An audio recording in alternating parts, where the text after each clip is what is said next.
La Argentina es actualmente el octavo país más grande del mundo, así como la nación hispana más extensa.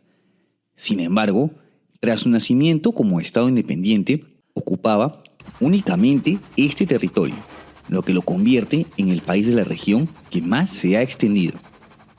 Para entender el punto clave que marcó el destino territorial de la Argentina, habría que repasar la controversial Conquista del Desierto, un conflicto no muy conocido y que muchos argentinos prefieren no recordar. Ya verás por qué. Como siempre, remontémonos a los antecedentes. Más específicamente a la independencia argentina. Como ya se mencionó, durante los primeros años, luego de la expulsión de los españoles, la actual Argentina, más exactamente las Provincias Unidas del Río de la Plata, ocupaban este territorio que, como su nombre lo indica, correspondía a la unión de varias provincias del antiguo Virreinato del Río de la Plata. Esta se convirtió en una confederación en 1831, pasando por un periodo de una gran inestabilidad y conflictos internos entre unitarios y federales, que incluyeron la secesión del Estado de Buenos Aires. Luego de varias guerras civiles, finalmente se concreta la República Argentina en 1861 con la federalización de Buenos Aires como el centro de poder de la nación. Como ves, gran parte del territorio del sur no están incluidos en el mapa, ya que si bien realizaron incursiones, los españoles no llegaron a controlar de facto parte de la región pampeana ni toda la Patagonia, zonas habitadas por pueblos indígenas tales como los mapuche, ranqueles y tehuelches. Tras la independencia, los gobiernos argentinos realizaron algunos establecimientos de fortines en las fronteras con el fin de ir ocupando progresivamente los territorios en poder de los indígenas. Una de las expediciones más representativas fue la del general Juan Manuel de Rosas entre 1833 y 1834, que se llevó la vida de miles de indígenas como respuesta a sus ataques malones. Esto refiere a un ataque sorpresivo a caballo con la finalidad de hacerse con el ganado, provisiones y prisioneros, a quienes tomaban para trabajos forzados. A todo esto hay que sumar la presión de la expansión chilena, cuyo territorio también estaba limitado hacia la Patagonia y con quien llegaron a existir tensiones.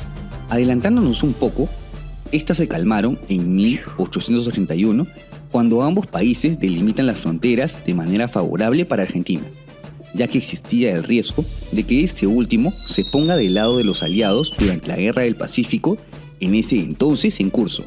Por último, hay que resaltar que en la Argentina existía un gran número de terratenientes acaudalados interesados en adquirir nuevas tierras para seguir expandiendo las principales actividades del país, tales como la ganadería, que traería el crecimiento económico anhelado por políticos y por los mismos ciudadanos.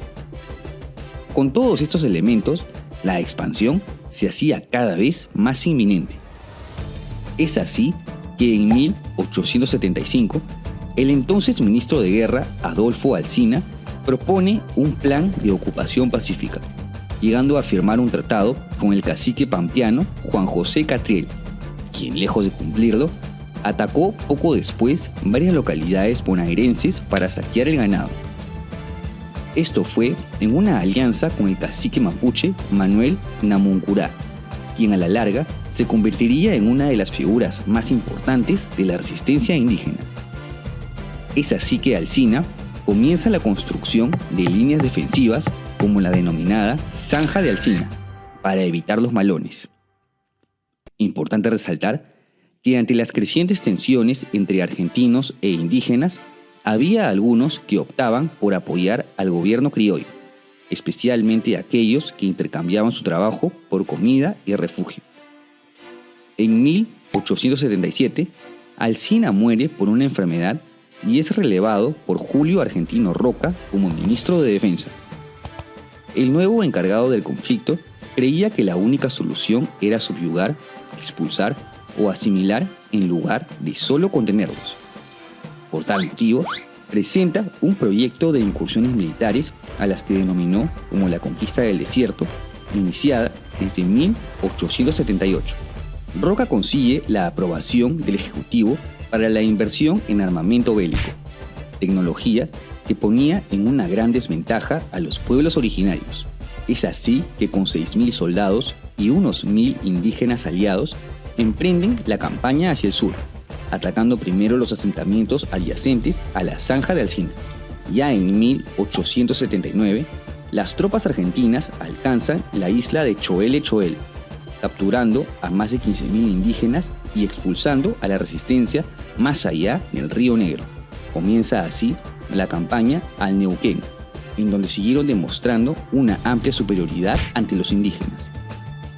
Las victorias de Roca le hicieron ganar tal popularidad que se convirtió en presidente desde 1880. Para esto, Roca ya había delegado a Conrado Villegas para continuar las campañas. A este punto, ya no había resistencia posible que pueda hacer frente al ejército argentino, quien continuaba avanzando sin mayor problema. Entre noviembre de 1882 y abril de 1883 se inicia la campaña de los Andes con 1.400 hombres, tras la que consiguen conquistar la totalidad de la provincia de Neuquén.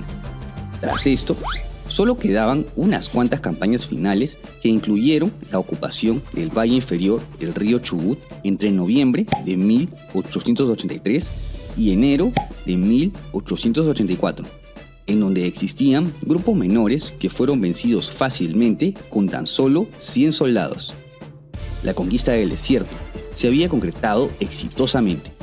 Más allá de la clara superioridad argentina en esta desigual guerra, este episodio es recordado por el triste destino de los indígenas vencidos. Se estima que varios millares de mapuches, ranqueles y tehuelches resultaron muertos y unos 10.000 fueron tomados como prisioneros. Varios hombres fueron recluidos en la isla Martín García y unos 3.000 fueron trasladados a Buenos Aires, en donde fueron separados por sexo, a fin de evitar su reproducción. Varios kilómetros de este trayecto fueron realizados a pie. Al llegar a la capital, los hicieron desfilar encadenados a modo de exhibición. Las mujeres y niños fueron entregados como servidumbre a las familias adineradas. En cuanto a los indígenas que apoyaron al ejército argentino, se les fueron entregadas, como se les había prometido, varias tierras. Sin embargo, estas eran poco fértiles y bastante alejadas de los centros poblacionales del país. En cuanto a las hectáreas más fértiles, fueron entregadas a un puñado de terratenientes quienes habían financiado la campaña de Roca. Es decir, grandes extensiones de territorio se convirtieron en propiedad privada, en donde se siguió extendiendo las actividades ganaderas y de lana. Y claro, si bien Argentina aumentó su territorio en unos 750.000 kilómetros cuadrados, la poca densidad poblacional en ese territorio puede ser explicada por la repartición de tierras en mención. En la actualidad, quedan unos 200.000 mapuches, menos de 20.000 tehuelches y 15.000 ranqueles en la Argentina, de los cuales la gran mayoría vive en condiciones de pobreza. Por todo lo anterior, es que existe el debate si este episodio debería ser considerado como un genocidio. Los que lo afirman se basan en el asesinato, el secuestro, la separación de familias y los trabajos forzados ocurridos. Los que lo niegan se escudan en que los indígenas tomados como prisioneros recibieron atención médica, en que algunos caciques se convirtieron en coroneles del ejército y en los ataques de malones anteriores a la conquista, en donde hubo más muertos y prisioneros argentinos que los propios indígenas. Sea como fuere, la condición de los pueblos originarios de Argentina hoy por hoy es triste, y nada nos asegura la supervivencia de estos pueblos como tal en un futuro a largo plazo. ¿Tú qué opinas? ¿Considerarías este episodio como un genocidio perpetrado por el Estado argentino?